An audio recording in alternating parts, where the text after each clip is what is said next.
여러분들은 종교를 믿으시나요? 신은 없다, 나만을 믿는다 하시는 분들이 많아지는 요즘, 그래도 아직까지 마음의 안식처를 찾기 위해 종교를 찾는 분들이 많습니다. 하지만 모든 종교가 좋은 쪽으로만 존재하지는 않는데요. 오늘은 현재 대한민국에서 큰 논란을 일으키고 있는 종교 신천지와 그 창립자인 이만희에 대해 이야기해 보려 합니다. 신천지는 1984년 이만희에 의해 창립된 기독교 신흥 종교입니다. 공식 명칭은 신천지 예수교 증거 장막 성전으로, 이들은 자신들이 성경에 예언된 참된 하나님의 교회라고 주장하고 있습니다. 교리적 특징은 종말론입니다. 1966년 창립한 장막 성전을 중심으로 요한계시록의 예언이 성취되기 시작하였다고 주장하며 12지파 14만 4천 명의 흰무리가 완성되면 본인들은 죽지 않고 영생을 한다고 믿고 있습니다. 하지만 현재 신천지가 발표한 신자 수는 30만 명이고 아직까지도 종말이 오지 않자 신천지는 진실된 신자 14만 4천 명이라며 30만 신자들에게 헌금과 봉사를 통해 14만 4천 등 안에 드는 자들만이 영생을 할 수 있다고 말을 바꾸는 추태를 보였습니다. 이만희는 1931년 경상북도 청도에서 태어났으며 10남 1녀 중에 6째로 태어났습니다. 당시 전염병인 한센병을 갖고 태어났으며 이로 인해 학창시절 집단 따돌림을 당했다고 합니다. 1957년 자기를 괴롭히던 한센병을 치료하기 위해 사이비 종교이자 반기독교인 천부교 신앙촌에서 신앙생활을 시작했고, 1969년 또 다른 사이비 종교인 장막성전의 유재열의 집회에 참석한 이후 장막성전에 들어가 몇 년 동안 신앙생활을 했습니다. 그러다 1970년 초에 백만봉이라는 인물이 자신을 하나님이라고 주장하자 이에 동조하여 백만봉을 따라가기로 합니다.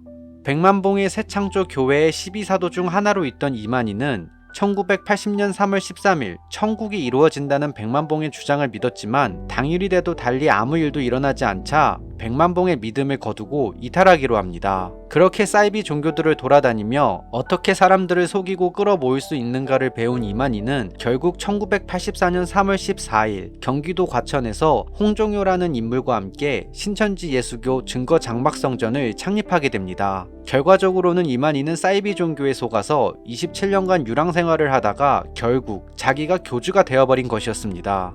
이만희와 홍종효는 두 증인으로 칭하면서 신천지를 이끌다가 홍종효는 이만희와 사소한 다툼으로 결별하였고, 유일하게 증인으로서 남은 이만희가 신천지를 완전히 장악하게 되었습니다.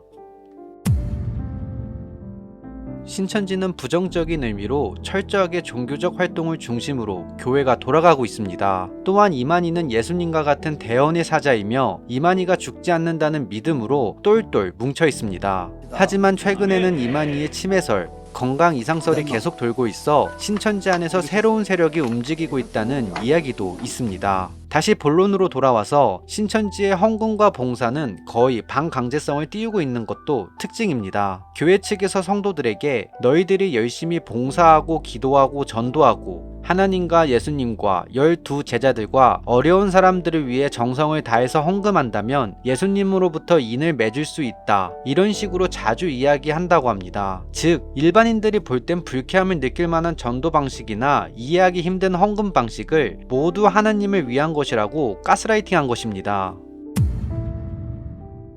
많은 사람들이 신천지를 싫어하는 이유는 도를 넘는 길거리 포교 때문일 텐데요. 신천지의 길거리 포교 과정은 섭외, 친분 형성 단계, 센터, 입교로 요약할 수 있습니다.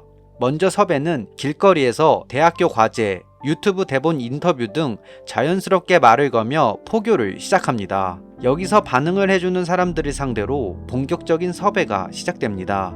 카페에 가서 더 자세한 이야기를 하자고 제안하고, 이야기가 끝나면 연락처를 받아간 다음 단계인 친분 형성 단계로 넘어가는데, 섭외 이후 바로 신천지를 권유하지 않고 3회에서 4회 정도 꾸준한 만남을 이루어 친분을 형성시키게 됩니다. 그 후 심리상담을 권유하면서 신천지 센터의 성경 교육을 듣게 합니다. 마지막으로 센터 성경교육을 마치고 설문조사를 통해 이 사람이 신천지 입성에 적합한 자인지 걸러내게 되고, 적합한 자면 센터 교육 이후 입교를 할 준비를 하게 됩니다. 여기서 역겨운 점은 등급을 매기는 기준표에 경제란이 있는데 말 그대로 경제 조건이 안 되면 신천지에서 안 받겠다는 뜻입니다. 종교란 힘든 자를 돕기 위함이 있는데 신천지는 그걸 철저하게 무시하고 금전적 이득만을 취하기 위해서 종교 활동을 이어가고 있는 것이죠. 또한 다른 교회에 침투하여 신도를 빼오는 추수꾼 방식도 있습니다. 성당, 일반교회, 절까지 침투하여 전도를 하며 하다못해 JMS, 통일교, 하느님의 교회처럼 같은 이단 교회까지 추수꾼을 보내 신도를 빼오는 방식을 유지하고 있습니다. 하지만 요즘에서는 신천지의 추수꾼 방식이 너무 퍼져 추수꾼들이 금방 잡히고 있다고 합니다.